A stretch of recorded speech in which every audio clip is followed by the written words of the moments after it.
let's just wait for a couple more people to join in and we'll kick off.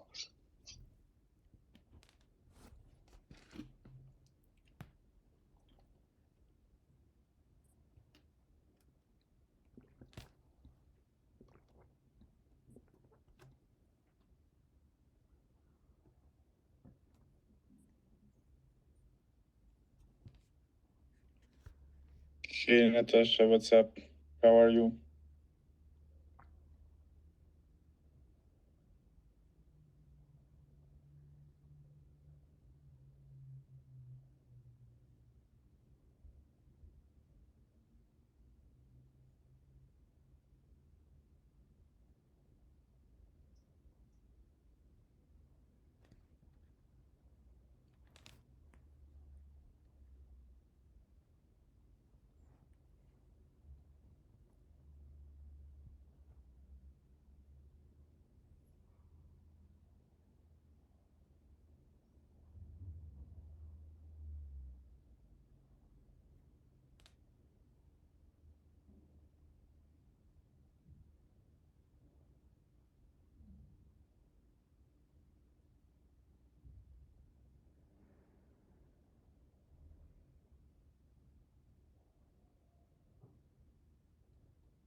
Hey Juno, nice to see you here.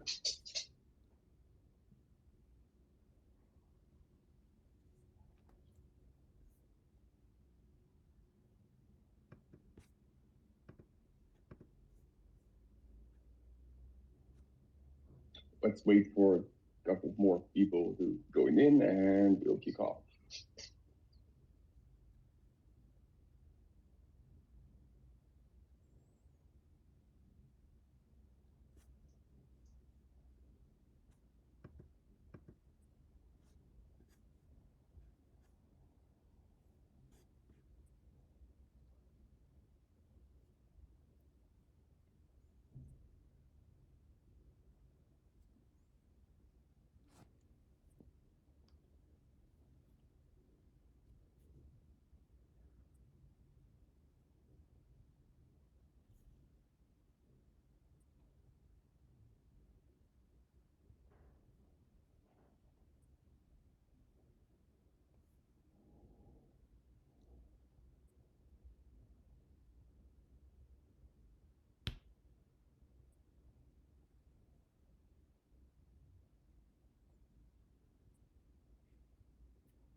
Yeah, I think we can start. We will talk with ourselves, and there will be like a recording for anyone who wants to listen later.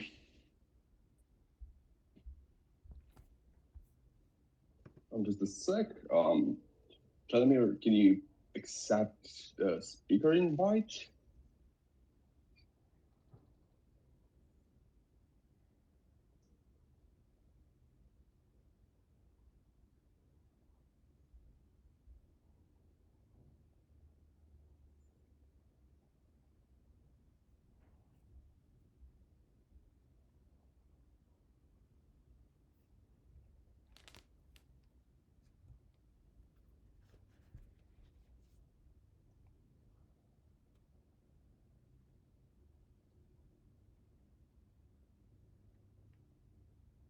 And I think we're good to go. So, thanks everyone for joining us in today. And I would love to kick off with our team's introductions. So, let's start off with our founder and CEO, Petar Popovic. Petar, go ahead. Hello everyone. My name is Petar, and like Milos said, I'm founder and CEO of Renfter. Professionally in Web3 space, before it was called Web3, it was called only blockchain back then. So from 2017 as an engineer. But yeah, let's say involved in blockchain even before that, from 2012 or 13. That's when I ran my first Bitcoin miner. 10 years of experience in IT, 7 years as an engineer, and yeah, that's me. Awesome. Tranamir, as a co-founder and CTO, would you like to introduce yourself next? Sure. I'm Tranamir. I've been a developer for the past 10 years. I met Pera in 2017, and that's when I started getting deeper into blockchain. That's when I started working on the blockchain projects, and everything after that is history. Great. Pablo, would you like to kick off next? Sure thing. Also, everyone, I apologize. The Twitter Space thing on my phone doesn't let me use my headphones. So, yay, one from Jack. Thank you, Jack. If you're still involved with Twitter, I don't know. In any case, hi, my name is Pavle Batuta. I am also involved with Renfter as a technical capacity. So, we had an immense pleasure on working on the smart contracts for this release of Renfter, and it was really a good fun and a great release. So a little bit about me. So I'm a blockchain engineer, blockchain architect. I've been doing various things in the blockchain space starting from 2016. It all started with like a fork of something long gone and long dead that afterwards mutated into EOS. I met Pera, our lovely CEO, at we worked together.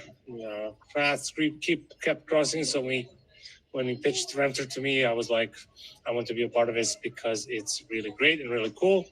So in a nutshell, I'm a dev. I'm glad to be here, and I'm looking forward to building cool stuff with everyone here. So thank you so much. Awesome. And I'm going to leave me as a last. My name is Miloš Lekčević. I'm head of business development and partnerships at Renfter. Before that, I was one of the people who built the biggest Serbian crypto community and in general in the Balkans. And I ran my own project for 2 years. And honestly, I'm super hyped up to be a part of Renfter and what we are doing. And hopefully, we're going to make a difference. So yeah, I would love to kick off with a question for Peter, and that's how did you come up with a Renfter and the whole concept behind it? Can you give us a little bit of a backstory behind the Renfter? Yeah, sure. So I'll try to tell it as short as possible. So I can see that we have a Dramkun here as well, if I pronounce that correct. If not, sorry. Yeah, I recently gave him an interview for his blog. He asked the same question. So basically, I first came up with the idea of NFT renting through a friend, and back then only collateral-based solutions were present, and for me that was like, this is not going to work, obviously. So we are building on blockchain and we trust in code, and we now have one amazing idea of NFT renting, but done on the wrong way. So you have to provide collateral, and that's your only insurance that your NFT will be given back to you eventually. So yeah, I saw opportunity, assembled a team, and we started working and brainstorming on how can we tackle this interesting problem. So yeah, that's how it started. It was like 5 months ago, many iterations after that, 7 or 8 events and conferences, hundreds of talks with founders of different NFT projects, metaverse projects, VCs, Web3 builders, and yeah, we launched Renfter public beta. So for our listeners, how would you say that the beta launch went from your perspective? What were your expectations and what were the results? And go ahead. Yeah, to be honest, I didn't have any expectations. So from the start, we did things differently. So if you don't have to be long in this space to know how it goes. Like you have some projects, they raise money, and they are like, okay, let's see what can we do with this money now. And we wanted to do things differently. So we wanted first to build the project and focus on building the project and then everything else. So we didn't do community building first, like 99% of NFT projects.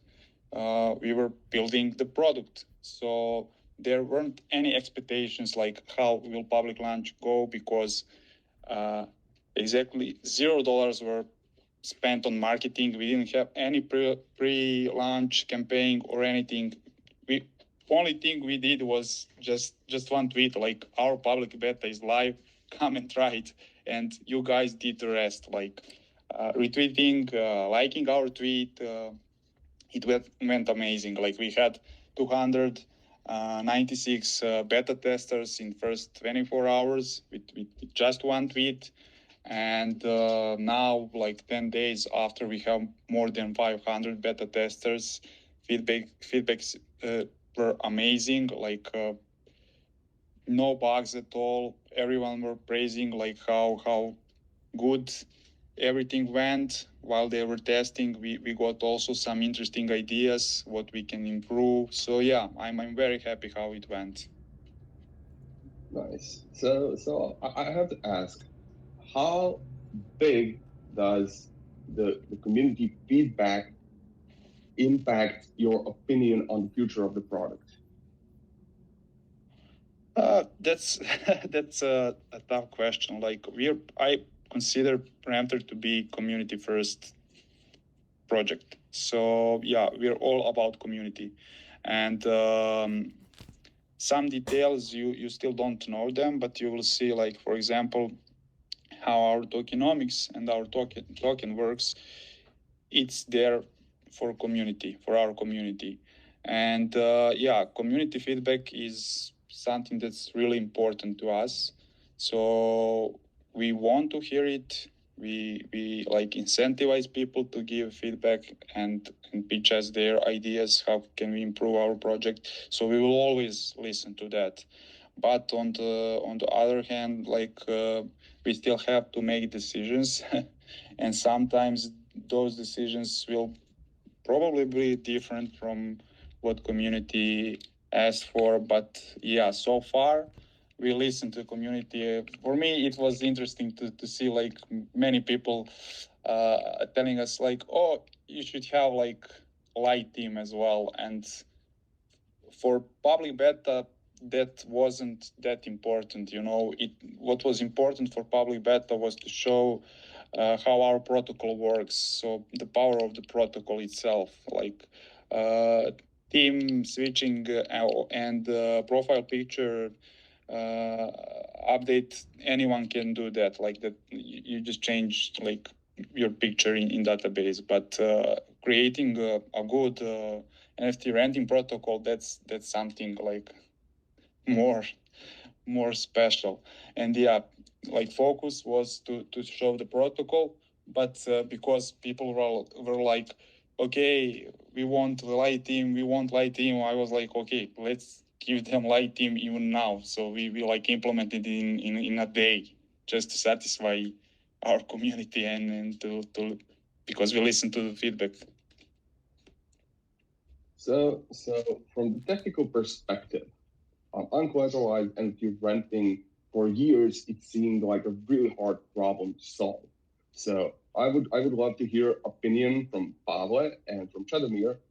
What was the biggest technical challenge while solving it?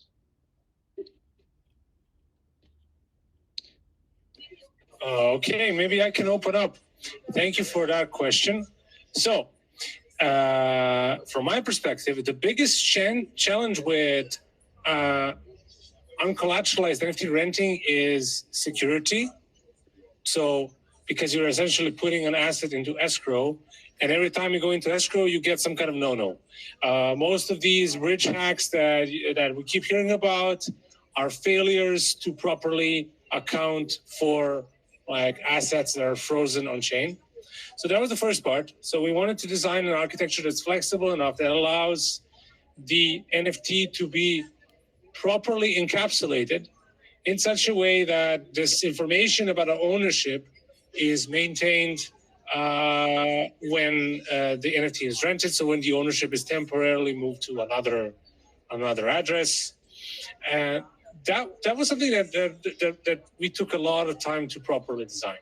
The other part that I also believe is crucial to Renfter is this idea of generic, let's just call it generic integration. What we want to create is the ability for any dApp, so any protocol and any collection, to easily wrap and use our renting protocol. That means that if, say, there's something new that comes out, you can quickly rent it out. You don't have to wait a long amount of time for the team to integrate our protocol and for it to be like kludgy and janky and clunky. So we want to create systems that can be used very quickly so that you can exploit that sweet NFT alpha, essentially. So beyond that, also what presented a bit of a challenge was the UX around this generic integration, and something that we are also looking to improve in the newer versions as we go along, is this idea that since you can integrate any NFT, that you can also easily interact with it. This is like a technical problem because NFTs are smart contracts, which have these ABIs, these calling conventions, and I think a lot of the innovation that Renfter will do is to enable users to quickly interact with their NFT, whatever it is, and however it may work. So at least on the smart contract side, this was a big challenge, and it's something that we are proud of what we've accomplished so far, and it's also something that we will keep working on in the future. So the idea is that like we have these generic integrations, and we have a safe and secure protocol that maintains everything in check. And of course, I always forget something in the last. The feature that I think is going to be killer is the idea that users can, when they rent out NFTs, if they receive any kind of ancillary and auxiliary airdrop, whether it's like a fungible token or another NFT or whatever, is connected to the ownership of the NFT that's being rented, there is a way to transparently access these tokens and these NFTs and these funds, and there will be at least a way to distribute them, either return them to the original owner or give it to the rentee of the NFT, or some kind of split that we plan to do in the future. So this is the kind of flexibility that we've built into the system. So I think this answers the question in a nutshell. Yeah, that pretty well summed covers it up. I would love to hear Chadomir's opinion on it, and if he would like to add anything. Yeah, for sure. The main thing that was super interesting is starting out, we didn't see similar solutions or similar thoughts in the space. And obviously that is weird to start off with, because does that mean that nobody has tried it? Does that mean that there are some roadblocks that people are unable to cross?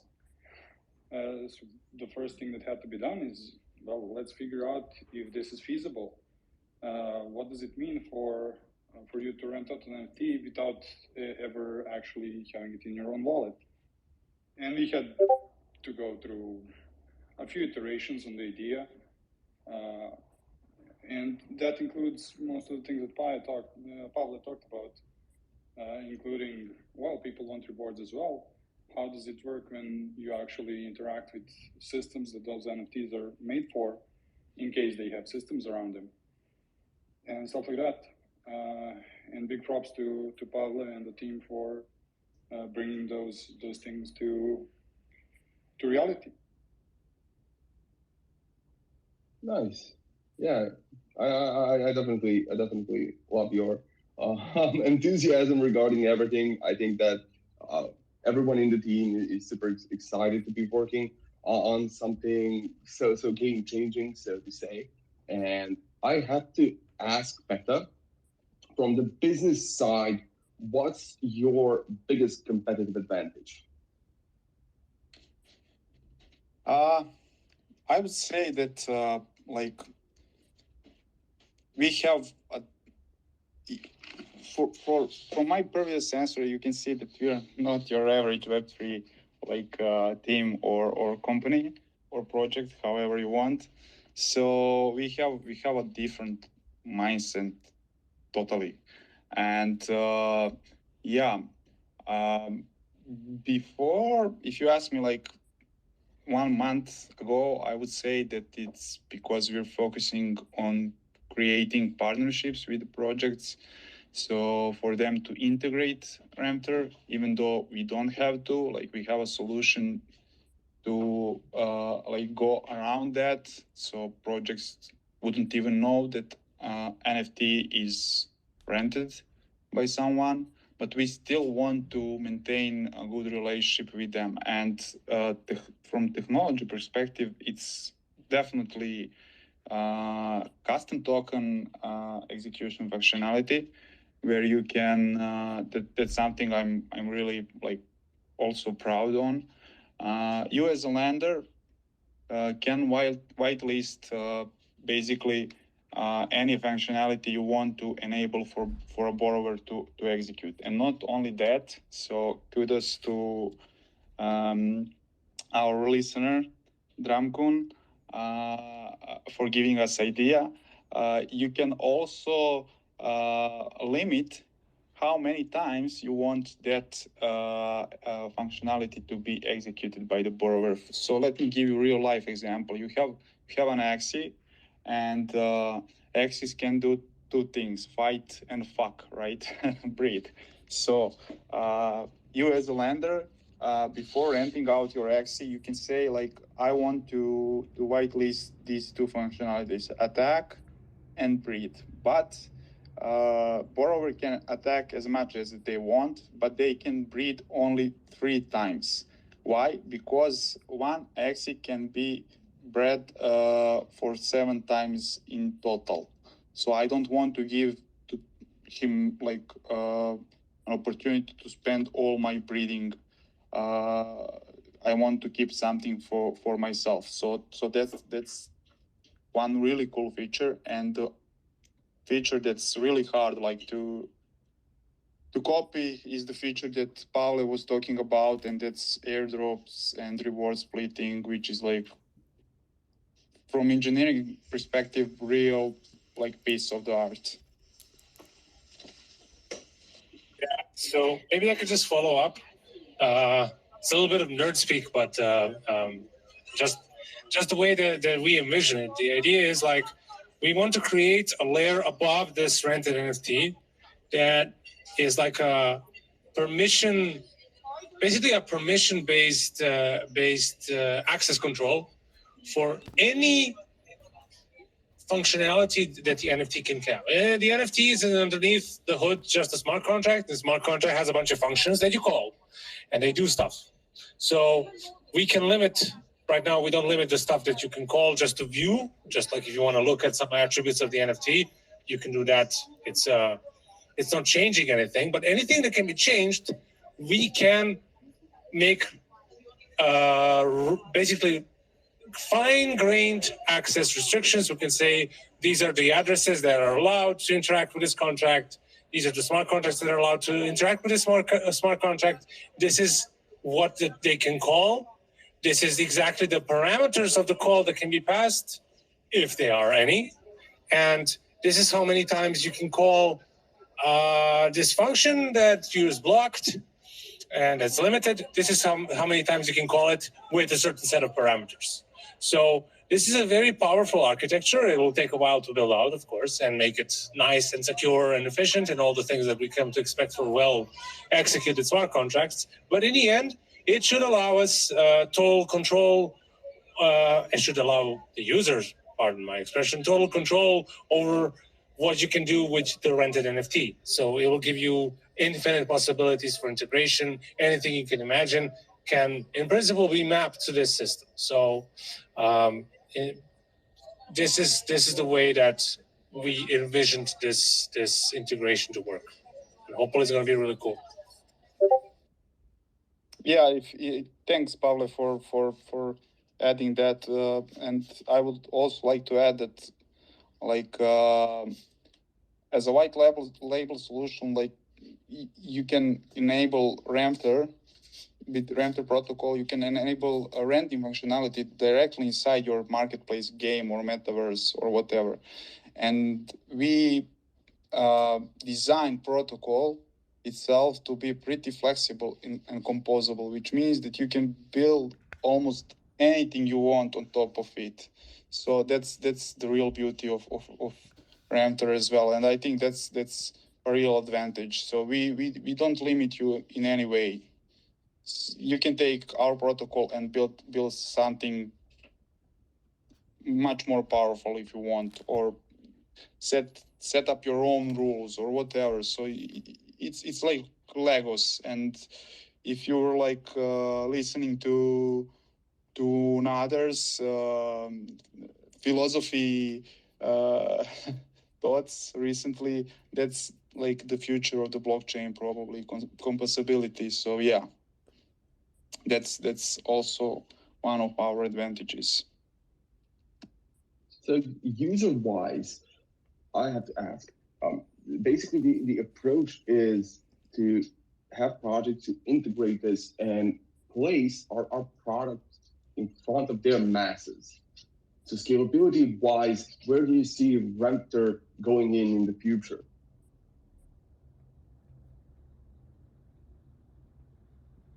Sorry, can you repeat? So you mentioned the high scalability behind the Renfter. So I have to ask, so basically for our listeners, to clarify a little bit more, they are basically, the idea is to have other projects integrate Renfter and bring the Renfter in front of the masses. That's so true. How far do you think that the scalability can be? So let me explain.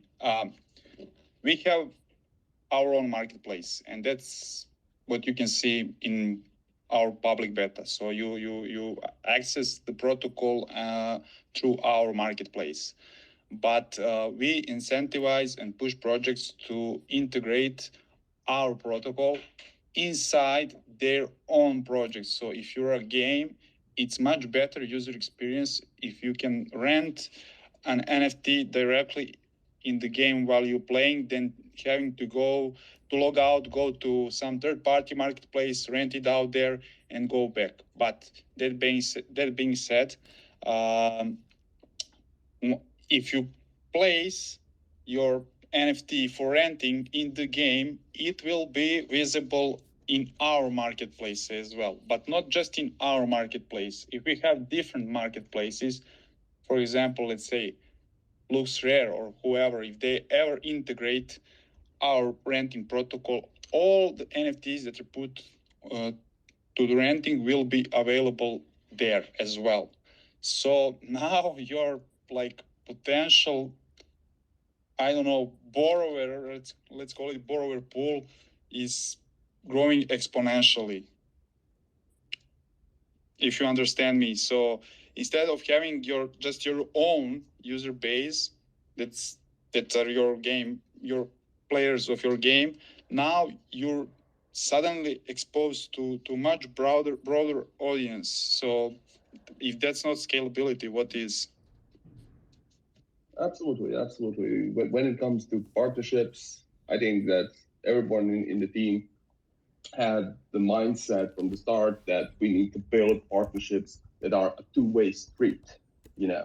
So I'm definitely a huge fan of the model that we are implementing at first place, where basically the NFT projects who decide to integrate us are getting a massive market exposure from our end.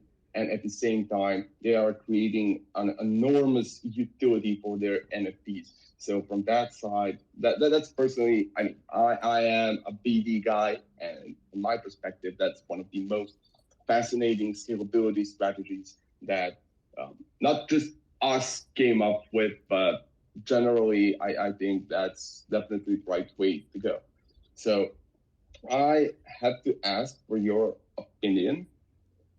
Do you think that Renfter is the next step in the NFT space, something that's gonna take things to a whole other level and help onboard Web2 to Web3 users to the space?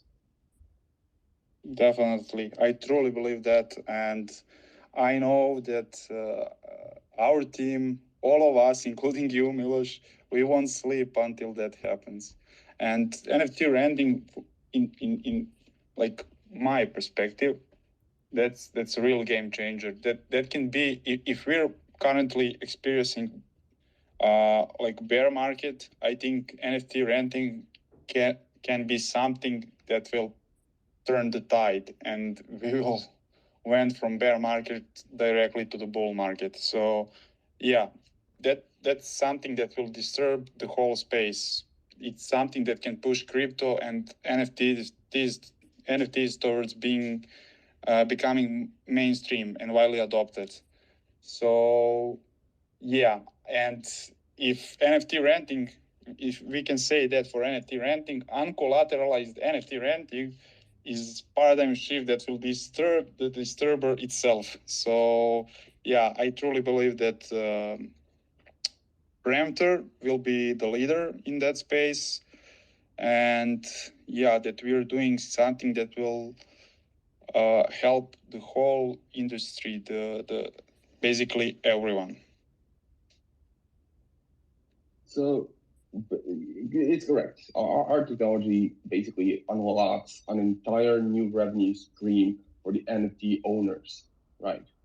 But from the perspective of Web2 people, how would you educate them regarding the renter and the technology behind it to help them and incentivize them to come to Web3?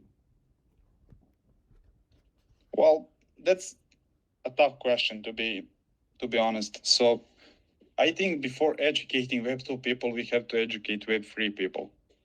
So for me, like games, NFT games are perfect example. So we have many games that are played to earn, and they are marketed as play to earn, but they are not playable. So I want my game to be fun, and I don't want my game to be my job, right? So that's not sustainable. So we need first to change and educate people in Web3. Let's create better user experience. Let's give more opportunities, like NFT renting gives you opportunity of generating passive income. That's like dream come true for 99% of the people. I think so. And yeah, uh, if we start changing mindset of Web3 people, I think we will attract more Web2 people as well. And it's already happening. Yeah, I definitely agree with everything that's going on in the space right now. Um, I hear a lot of people constantly saying, like, it's too late to enter this space. No, it's not. You know, the NFT space itself is in really early stage right now. And we can see that by multiple VCs. I think that over $1 billion has been raised for the NFT space right now by the VCs, which is insane amount of money. And when you think about it, like 1 year from now or 1.5 years from now, 2 years doesn't really matter. That money is going to get turned into really good and quality projects. So I think that it's a really good time to get involved right now and follow the space and see what's up and what's going on in the space itself. Because 2 years from now, I think that people will still be thinking, oh God, I wish I joined 2 years back.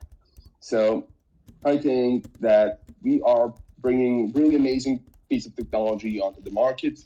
And like you said, it's going to come down to NFT projects to build a really good economy around it. So we are basically just helping them out, create a really sustainable economy around it, something that where basically both the lender and the borrower are incentivized to rent their NFTs. So yeah. But it's not just about economy. So I wouldn't necessarily agree that like having a ton of money is something that will do good. Sometimes it's counterproductive. So yeah, not sure if that's necessary. Like if you want to build something, you will build it because you believe in that. And we are like the real life example. We bootstrapped this idea so far. So we didn't raise any round, even seed round. We didn't ask for angel investment, nothing. We bootstrapped this because we believed in this idea and we wanted to create something cool. So yeah, money wasn't our priority, and it is for a lot of people. They see crypto as like get rich quick scheme, and they know that there is a lot of money from VCs as well, so they just create some white papers, nice looking websites, and they raise money, but they do then they don't deliver then. And in my opinion, that's bad. Like what we need is, like I said, real builders, honest builders, people who are here for the tech. And if you're here for the tech and from the honest reason, believe me, you will make money, but that shouldn't be your goal. That's just something that will come along. Like it's like if you're going to the gym to have like big muscles, okay, you will have big muscles, but you don't have to be strong. But if you're going to the gym to be stronger each day, you will definitely be stronger because you're doing your exercises correctly, and muscles will come as well. So it's the same. I mentioned Web3 games, so NFT games. I see many NFT games like hiring community moderators and designers and illustrators, Solidity developers, but I can't remember a single game hiring a game designer. So when I say game designer, I don't mean someone who like draws characters and things like that. No, someone who can design the gameplay, the story, everything. So and why? Because they're not focused on creating the game. They're focused on creating community, raising money, and that's all. So when we change that, I call that bad apples. Those bad apples, they will fall from the tree. That's for sure. That always happens. It happened in 2018. It's happening right now. So that's why I love like bear markets. You see who is true and who is false. So yeah, we need bear markets from time to time. And after this, I think the whole Web3 and crypto will be much more, let's say, accepted by ordinary people. So Pavle, what's your intake on that?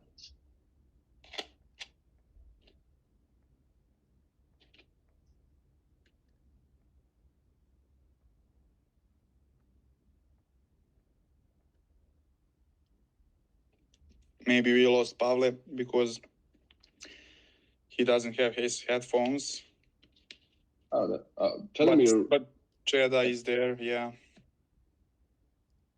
Yeah, Chedomir, what's your intake regarding the current stage of the NFT space, and where do you see it going the next 1 or 2 years?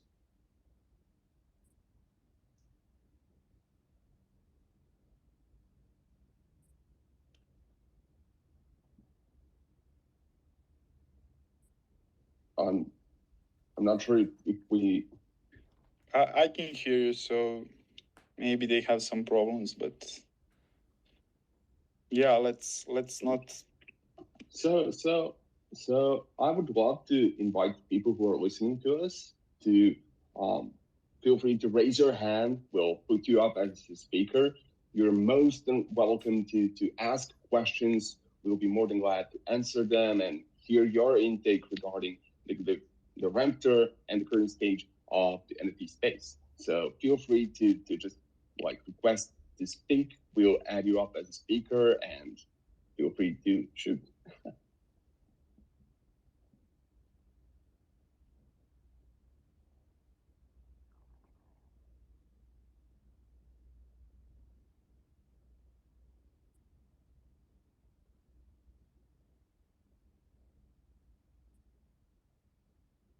Yeah, I guess that there are no questions by the community or listeners. If you want, Milos, we can give them like a few more minutes, a minute too. But if not, let's. Sure thing. If there's no more questions, we are running out of time, so we could wrap this up. Of course, you are more than welcome to follow up with the questions that you have on our Discord server. We'll be more than glad to answer it. Like I said, we are the team who really appreciates the quality feedbacks from your end. You literally have the opportunity to change the entire future of the space with your feedbacks. So that's always highly appreciated. We really support and love your support so far. And thank you so much for being with us early on. So I would stay for 2 more minutes and see if there's any community questions or if anyone from the community is down to come up as a speaker. We'd love to get you involved. We'd love to hear your opinion. And if not, we'll wrap it up. Yeah, I would also like to say thank you to everyone, and I would like to invite all of you, if you haven't already, join our Discord. We really value communities, and we want to build real strong community. Help us build Renfter together. So we don't want to do it without you. So let's do it together.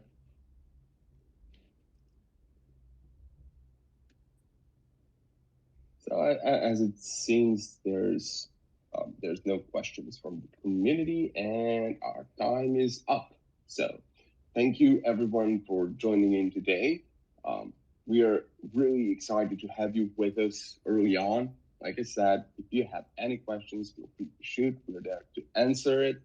And I'm looking forward to talking to you in the future.